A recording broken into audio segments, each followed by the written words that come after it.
السلام علیکم. 7th class. یہ ہے آپ کا غزوہ تبوک چیپٹر. پہلے حصے میں نے آپ کو اس کی ڈیٹیلز بتائی ہیں. ابھی دوسرے حصے میں آپ کو یہ بتا رہی ہوں کہ اس میں جو چیپٹر ہے پیج نمبر 37 ہے، اور اس میں آپ کو کوسچن آنسر بتاتی ہوں. آپ اسے غور سے سنیں اور تاکہ آپ کو پتہ چل سکے.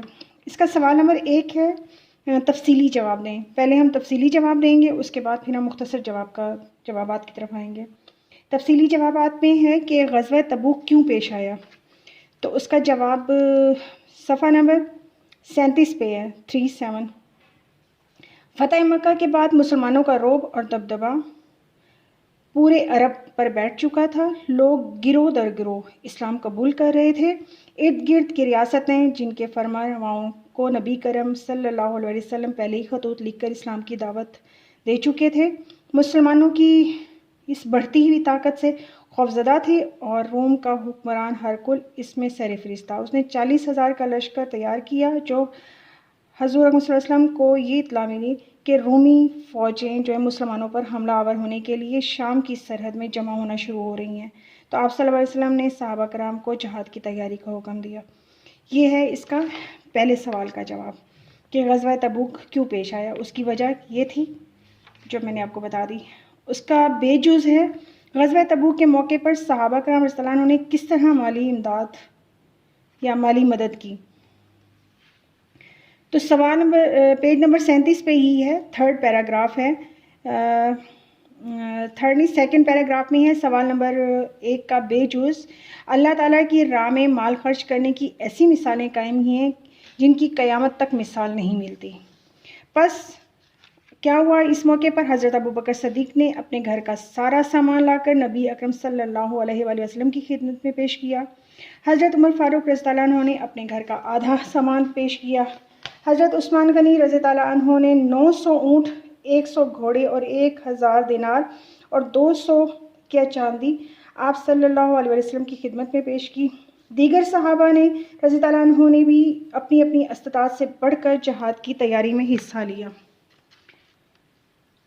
اور بعض صحابہ کرام نے اس قدر بے سر و سامان تھے کہ وہ جہاد کی تیاری میں حصہ نہ لے سکے، تو انہوں نے اپنی جانیں بارگاہ رسالت میں پیش کرتے ہوئے کہا کہ انہیں بھی جہاد فی سبیل اللہ میں کے ساتھ لے جایا جائے. یعنی یہ ہے سوال نمبر 1 کا بے جز. اب ہے سوال نمبر 1 کا جیم جز. مدینہ منورہ سے تبوک تک کا سفر کیسا تھا؟ سوال نمبر 1 کا جیم جز ہے صفحہ نمبر 38 پہ. سن 9 ہجری میں نبی اکرم صلی اللہ علیہ وآلہ وسلم کی قیادت میں 30,000 صحابہ کرام شام کی طرف روانہ ہوئے، اور آپ صلی اللہ علیہ وسلم کی حیات مبارکہ میں مسلمان مجاہدین کی یہ سب سے بڑی تعداد تھی. اس میں 10,000 سوار تھے، اور سواریوں کی کمی کی وجہ سے صحابہ کرام رضی اللہ عنہ باری باری سواری کرتے تھے. 18 آدمیوں کے لیے 1 اونٹ تھا. اکثر صحابہ کرام یہ طویل سفر پیدل ہی کیا، اور مسلمانوں نے 805 کلومیٹر کا یہ فاصلہ انتہائی استقامت، صبر و حوصلے اور جمع مردی سے طے کیا. سفر کی تمام تکالیف کو عزم و ہمت سے برداشت کیا، اور سامان کی کمی اور سفر کی تکلیف کی وجہ سے اسے حبش الاسرات یعنی تنگی کا لشکر بھی کہا جاتا ہے. سوال نمبر 1 کا دال جز. دال کون سا ہے کہ رومی فوج کے مقابلے میں کیوں نہ آئی؟ رومی فوج مقابلے میں کیوں نہ آئی. اس کا صفحہ نمبر 38 پہ دوسرا پیراگراف ہے کہ رومیوں کی شکست والا کہ مسلمانوں کی جرأت مندانہ پیش قدمی کے نتیجے میں رومی فوج اسلامی لشکر کے مقابلے کی ہمت نہ کر سکی، اس لیے اس غزوے میں مسلمانوں کو بغیر لڑائی کے فتح حاصل ہوئی. نبی اکرم صلی اللہ علیہ وآلہ وسلم نے تمام صحابہ کرام رضی اللہ عنہ کو ہمراہ 20 دن تک تبوک کے مقام پر قیام کیا، اور پھر واپس مدینہ تشریف لائے. جب اسلامی فوج کا مدینہ منورہ میں واپسی کی خبر ملی تو جوش و جذبہ کا استقبال شروع ہو گیا.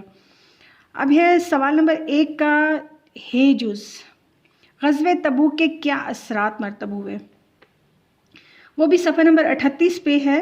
نتائج میں کہ اس غزوے کے درجے سے کیا اثرات نتائج برآمد ہوئے کہ مسلمانوں کے حوصلے بلند ہو گئے، رومیوں اور شامیوں کے حوصلے پست ہو گئے، گرد و نواح کے عیسائی آبادیوں پر مسلمانوں کا رعب اور دبدبہ بڑھ گیا، بہت سے سرحدی قبائل نے جزیرہ دیکھ کر مسلمانوں کی اطاعت قبول کر لی اور اسلامی سلطنت کی سرحدیں مزید پھیل گئیں، کئی قبائل اسلام کی حقانیت کو تسلیم کر کے مسلمان ہو گئے، صحابہ کرام صلی اللہ عنہ نبی اکرم صلی اللہ علیہ وآلہ وسلم کہ ہر حکم کی اطاعت اور فرمانبرداری کرتے تھے، مال و دولت کو نبی اکرم صلی اللہ علیہ وسلم کی ایک آواز پر حاضر خدمت کر دیتے تھے، صحابہ کرام رضی اللہ عنہ کی ہمیشہ کوشش رہتی تھی کہ اسلام کی عزت اور وقار کی خاطر اپنا سب کچھ خرچ کر دیا جائے۔ یہ ہے سوال، تفصیلی جوابات کے سوالات، ان کے جواب آپ کو میں نے بتا دیے۔ اب ہے سوال نمبر 2، مختصر جواب۔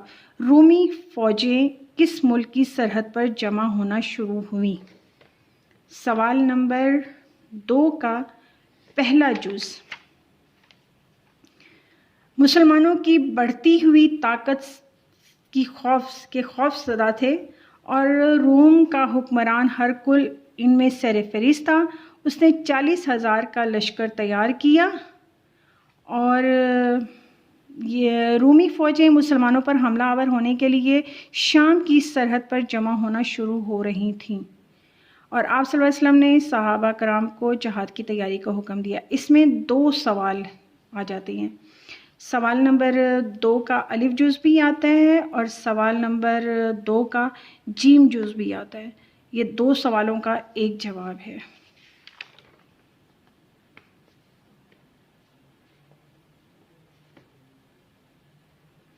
اب ہے حضرت ابو بکر صدیق نے غزوہ تبوک کی تیاری کے لیے کیا پیش کیا؟ غزوہ تبوک کی تیاری کے لیے حضرت ابو بکر صدیق نے اپنے گھر کا سارا سامان لا کر نبی اکرم صلی اللہ علیہ وسلم کی خدمت میں پیش کر دیا۔ سوال نمبر 2 کا دال جوز ہے، بعض صحابہ کرام اسلام کی آنکھوں سے آنسو کیوں نکل آئے؟ اس کا 37 صفحے پہ آخری لائن ہے کہ آپ صلی اللہ علیہ وآلہ وسلم نے سواریوں کی کمی کی وجہ سے انہیں مدینہ منورہ میں ٹھہرنے کا حکم دیا، خلوص جذبات اور جہاد پر ساتھ نہ جا سکنے کی حسرت میں ان کی آنکھوں سے آنسو نکل آئے اور اس غم سے ان کے پاس خرچ موجود نہ تھا، ان کی آنکھوں سے آنسو بہہ رہے تھے۔ یہ تھا جذبہ جہاد کا اثر۔ اب ہے جیش الاسراتا کا مطلب کیا ہے؟ یہ ہے صفحہ نمبر 38 پہ پہلے پیراگراف کی آخری لائن دیکھیں، سفر کی تمام تر تکالیف کا عزم و ہمت سے برداشت کیا اور سامان کی کمی اور سفر کی تکالیف کی وجہ سے اسے جیش الاسراتا یعنی تنگی کا لشکر بھی کہا جاتا ہے۔ جناب یہ ہیں کوسچنس کے آنسر جو میں نے آپ کو نشان لگائے ہیں اور میں آپ کو ساتھ بتا بھی دوں گی۔ اسی طرح خالی جگہ ہے، یہ آپ خود دیکھیں گے، درست جواب کے نشانات بھی آپ خود دیکھیں گے۔ ہمارا جو غزوہ تبوک ہے اس کا چیپٹر ہمارا کمپلیٹ ہو جاتا ہے 2 حصوں میں۔ خوش رہیں، آباد رہیں اور اس سبق کو اچھی طرح یاد کریں۔ شاباش۔